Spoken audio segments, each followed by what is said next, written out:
So we've kind of come to the point in the class, which I think of as somewhat pivotal, where we move from the goodwill that we find easy to feel for the people who have loved and cared for us and for our friends. And we talk about the two other categories that are more difficult, more challenging. And kind of classically in Buddhism, these are talked about as the stranger and the enemy.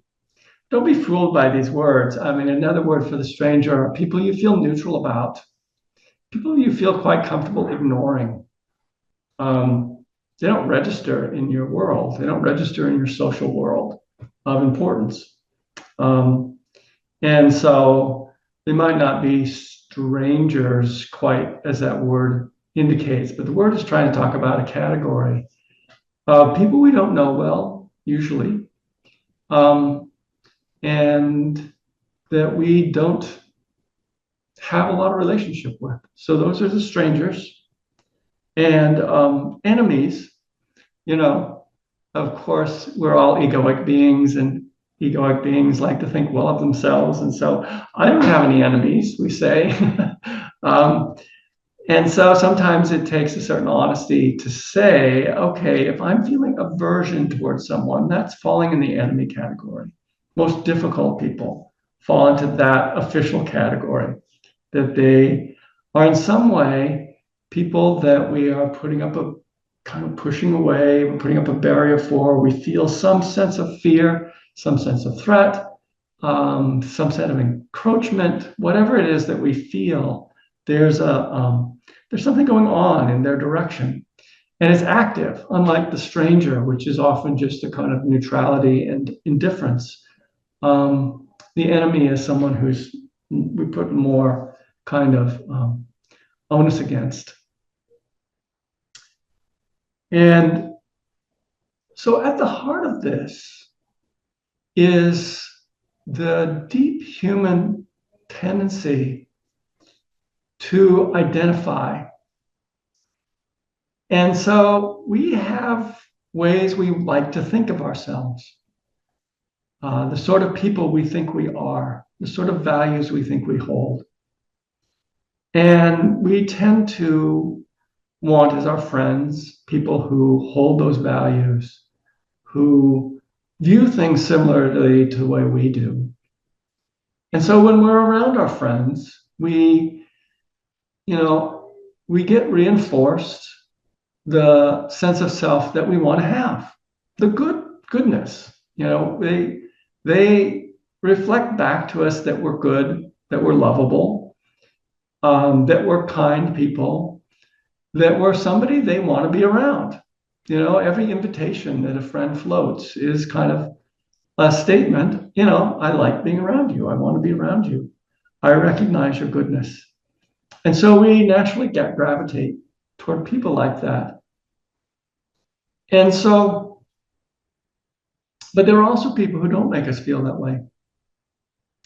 There are people who may put us in the stranger category. You might notice if you're ever in that category this week where you just kind of felt like you were invisible, like you didn't matter. Maybe you felt that way at your Thanksgiving gathering, for example, from a particular individual. Maybe not everybody just ignored you, but we all may recall what it's like to be in high school and be ignored in a group, just not cool enough to matter. We can have that experience, and immediately it brings up the official word in Buddhism is defilements, or klesha. What you might say, the vulnerabilities of the mind to go dark. And that darkness can be in the form of like disliking them, say, for ignoring you, or judging them for being bad that way. It can also come up as just feeling inferior yourself, or feeling unlovable. All sorts of things happen, but The important thing is this is the stream of your own klesha. Klesha is a funny word. It means like twisted. And it refers to the painfulness that is in all of our hearts and minds. Something arouses pain. That's a klesha. And the Dharma is fairly clear that that is in us. You know, that klesha is in us. Something's being aroused in us by this situation. Or maybe it's not just that someone ignores you or, you know, doesn't make you feel important in that way. Maybe they actually criticize you. Or they show irritation towards you, impatience. Like maybe they didn't say it, but you can sometimes get the feeling from people like, how could you be so stupid? And that's wounding. But again, we have to participate in it. We're not just the passive recipients of it. And this is really important. There's something we participate in when we receive that, when we take it in. And unfortunately, we often take it in so fast, it's so instant, we can hardly do our kind of kung fu against it, our inner kung fu against that sort of criticism, because it just tends to go, choom. We just get kind of hit by it. And this sense of unworthiness erupts. Or someone's like violating your sense of social propriety in some way. And we feel very righteous and condemning of them. Okay, that's also in the enemy category. So it's very important to begin to kind of notice who's showing up in these categories and when. And to notice how these categories, your own thoughts, begin to divide people into these categories. You know,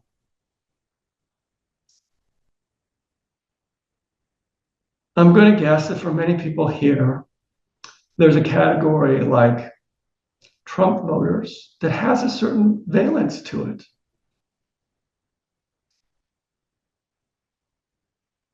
There may be people in this group for whom, you know, Kamala voters has a particular valence.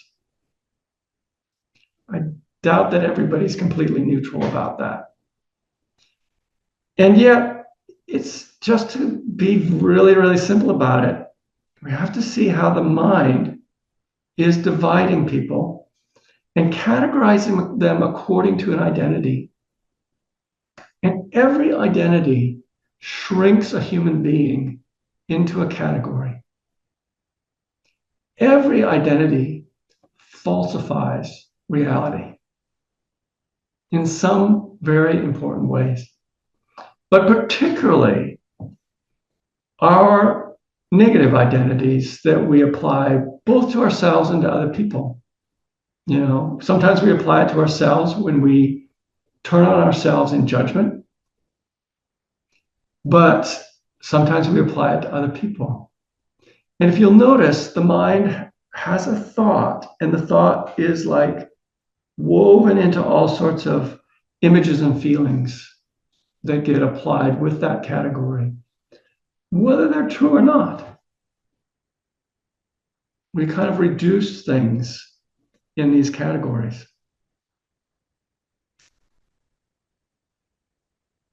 It's the case that human beings tend to feel fear and distance from people they don't understand, people who are different than them. You know, and I know many people who consciously intend to not do that. They consciously work to be open to other people's differences. It's a noble thing. And yet often, you know, to your horror, you may see that happening inside anyway. You know, that there's some way someone shows up as different, or they're behaving in a way you don't understand. And immediately there's the sense of fear, the sense of, you know, distance and so forth with another human being. It's important to acknowledge this. It's not necessary to condemn it.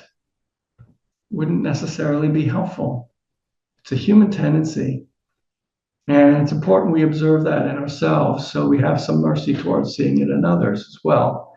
It's often how we get in judgmental positions is that we have a hard time acknowledging that very trait in ourselves that we're seeing in someone else. We have a hard time kind of owning up to that. Our identities are sort of fixed of like, I would never do that.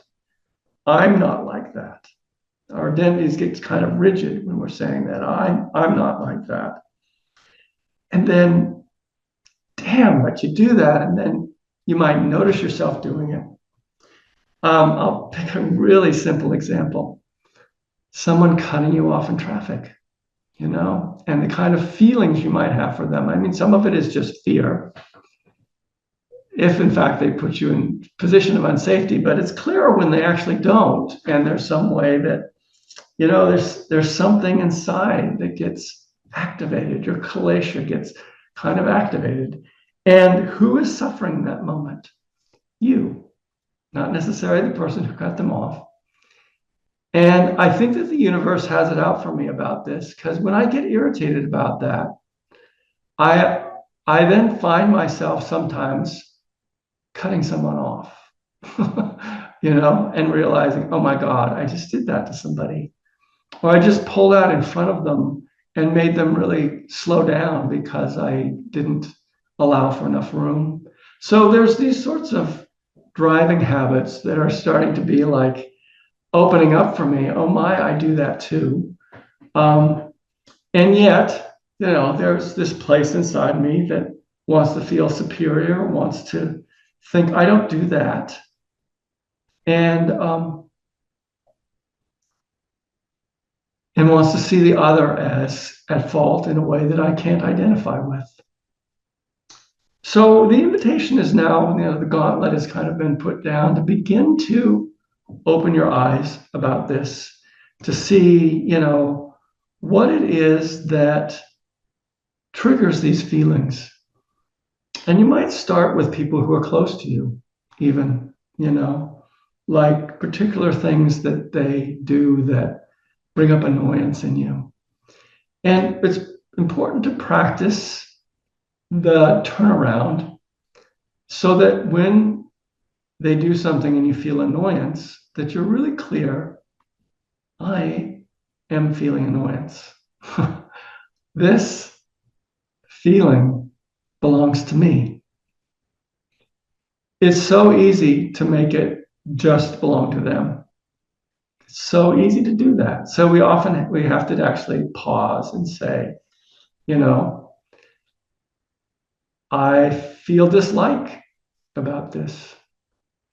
And maybe there is a legitimate need of yours that you need to speak for, or something like that. It's not always a bad thing that these things arise. And in close company, they're going to arise, and we need to learn how to deal with it skillfully.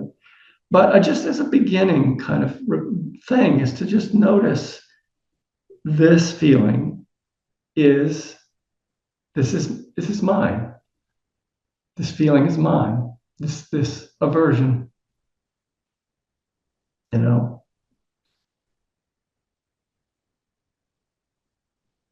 And occasionally to notice when you're on the other side of that, which we often have in our intimate relationships, where you're on the side of someone else's annoyance. You kind of know when they're getting annoyed with you, don't you? You kind of can feel their aversion coming up. And it's really easy to get defensive. Of course, the defensiveness doesn't help.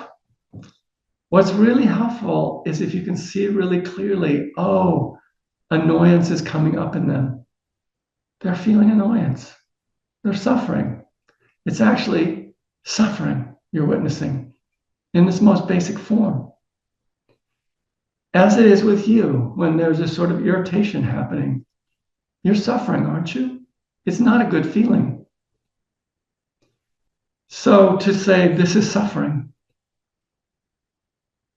is really helpful. And to acknowledge this suffering is here. It's not just about the other person.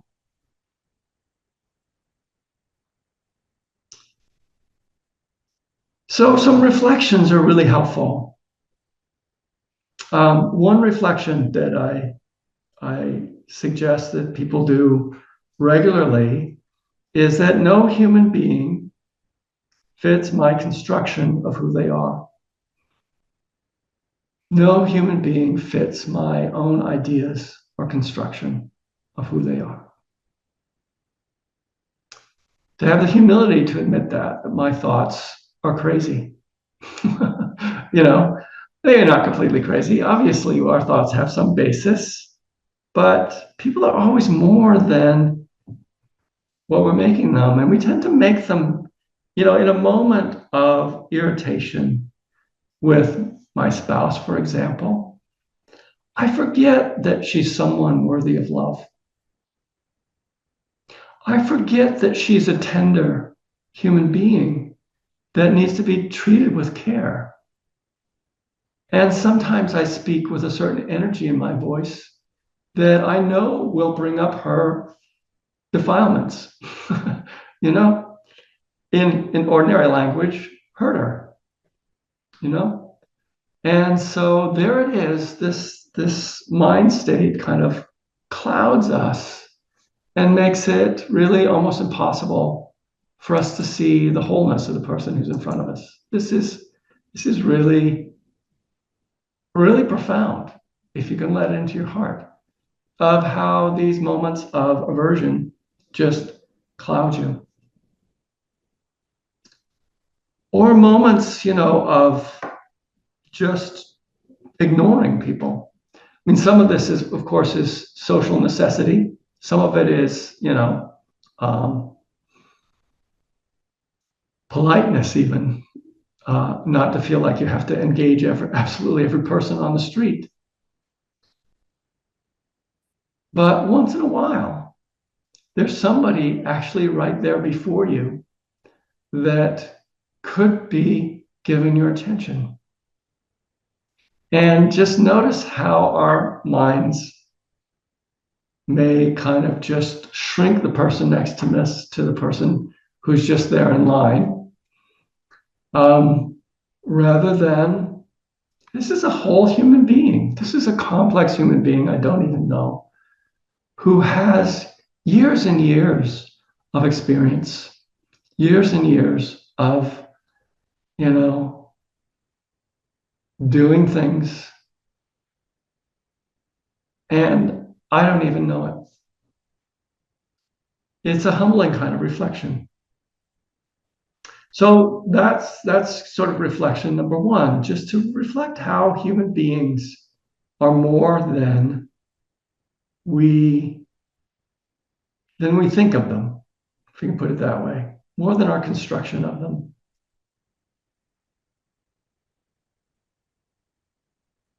Another reflection that's really, I think, skillful is when we're afraid of someone, to just reflect that people we don't understand, people whose behavior we don't understand, easily arouses fear and ill will.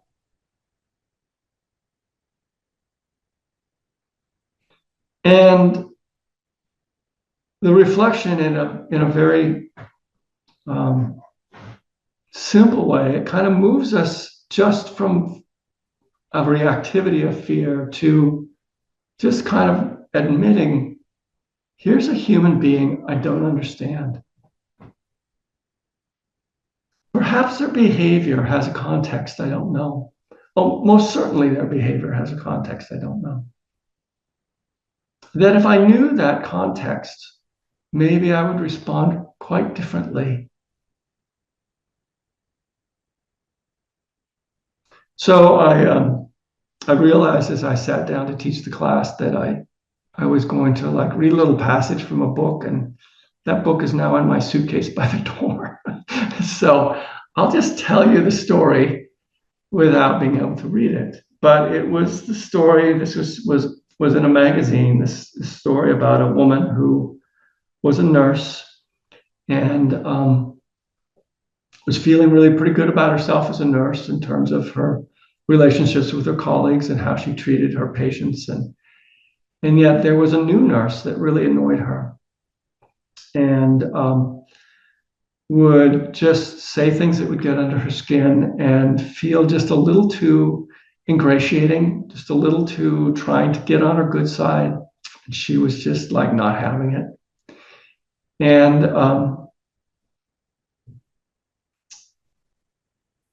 And then there was a moment where she overheard a conversation, and this woman admitted to a colleague that she had recently experienced the loss of a child. And suddenly it was like very, very different.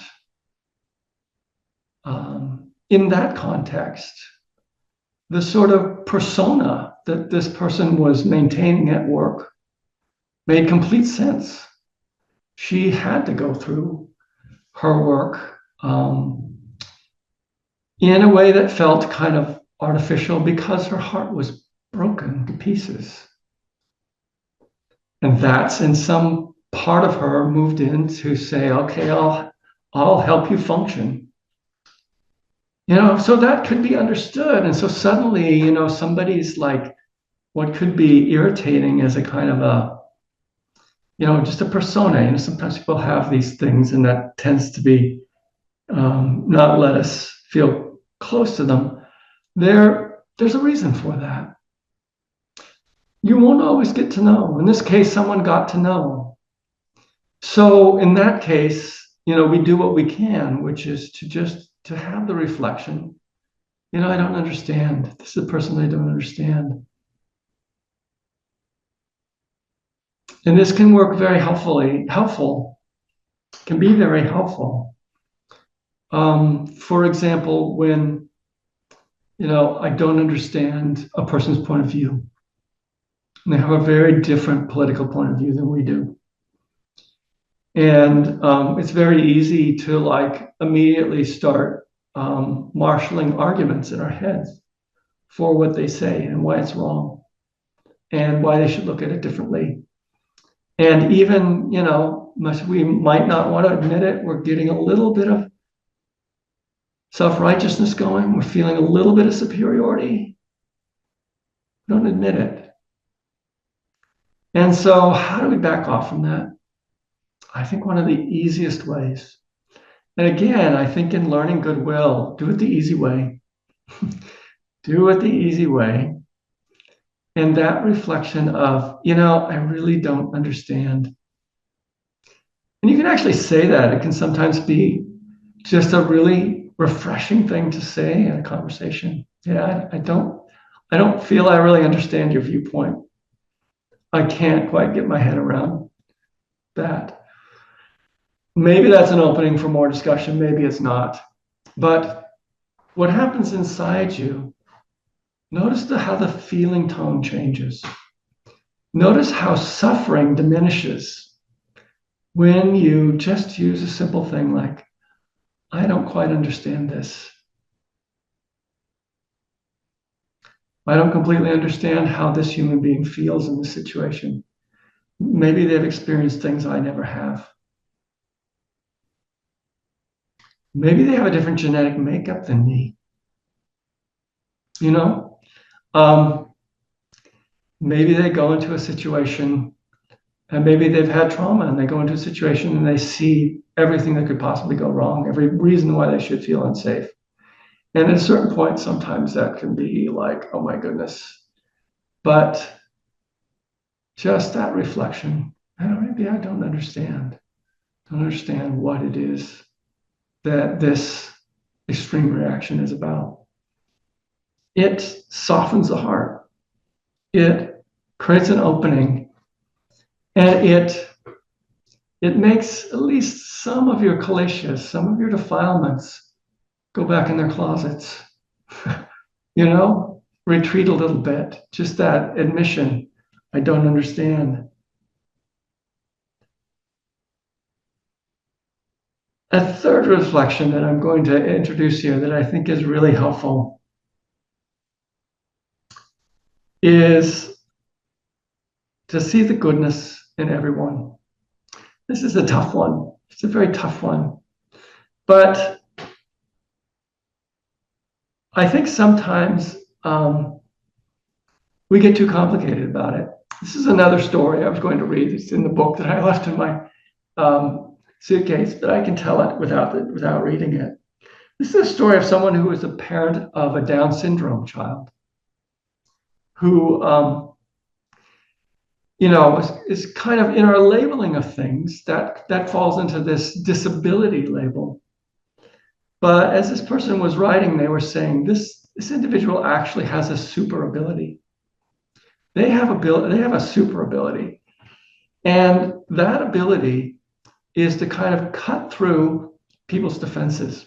And so their particular child had this habit, which she said many Down syndrome parents try to break their child of doing, which is kind of like running up and hugging people and just smiling and in a kind of puppy dog way, just expecting that's the reaction that everybody's going to give them in the world. And so she told this story of kind of walking down the street, and there was this man coming the other way who was kind of disheveled and had just kind of massive tattoos, had that kind of complexion that would indicate that he was pretty down and out. And her instinct was to kind of like move to the curb, give him a lot of room. He's trouble. And yet her child kind of like went right up to him and said, "Hey, hi," and kind of like held onto his arm a little bit. And she was like wondering, like, how's this guy going to respond? And she saw his face melt. She saw his face brighten. And he said, again, with a little bit of probably humor, because this is out of the box, out of the social box, just said, "Hi, how are you doing?" And then they walked on. It wasn't a bigger interaction.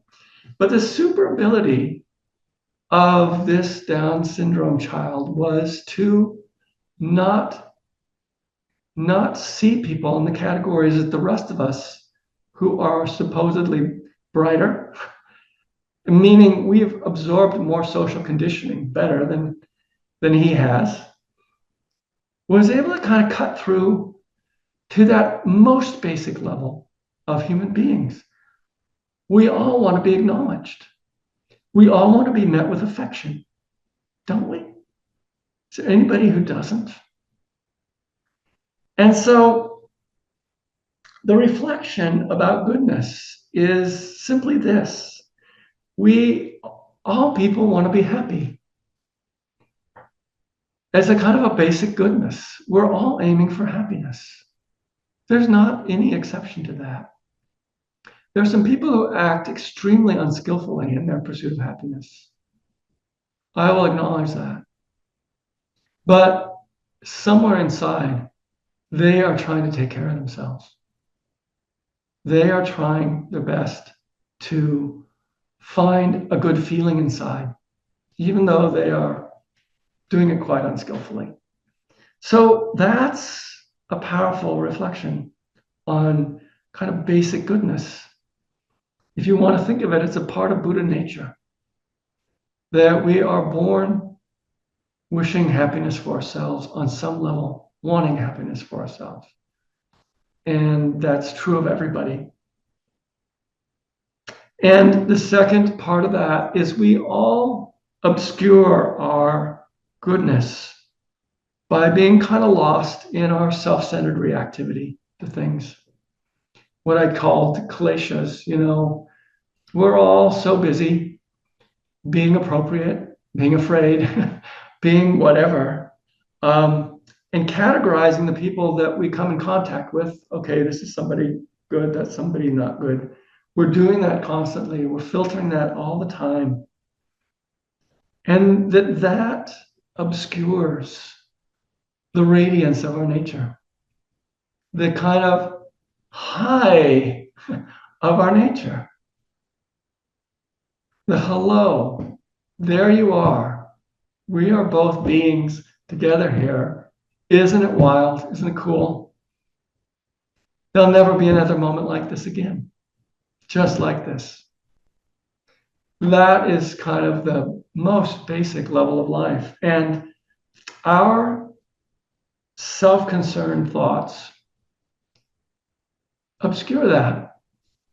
And if you can hear that without blame, it's not your fault. I'm not saying we're to blame. I honestly believe people are as skillful as they're capable of.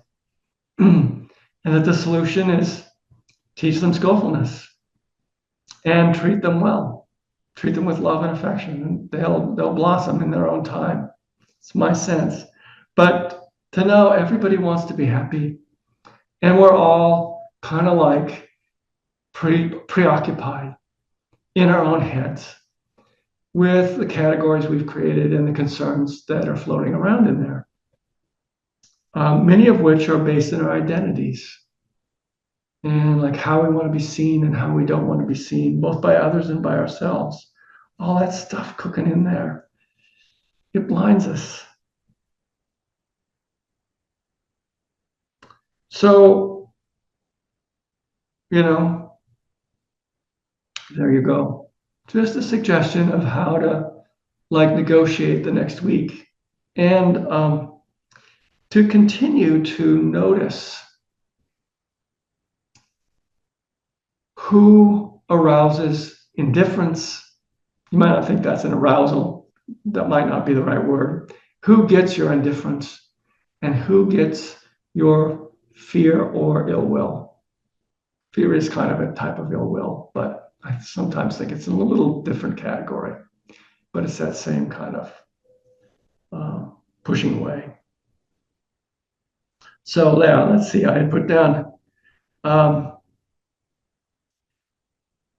Yeah. So when you encounter a stranger and this seems appropriate, just kind of push past your indifference to them and just acknowledge this is a human being like yourself, and maybe just say to yourself, "May you be well. May you be happy.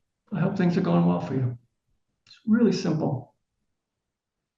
And when you come across somebody who's irritating you in some way or is arousing fear, just push through that a little bit to say, this is a human being like myself who wishes to be happy. They might be very unskillful, but at heart, they wish to be happy. So just those two kinds of things, you can actually combine them because the stranger, it works just as well to say, this is a human being who wishes to be happy. May they be happy. And then come back and report on it. Tell me how it goes. It's a beautiful practice. And, we begin close to home. And, it's every day offers these opportunities. It's what's so wonderful about this practice.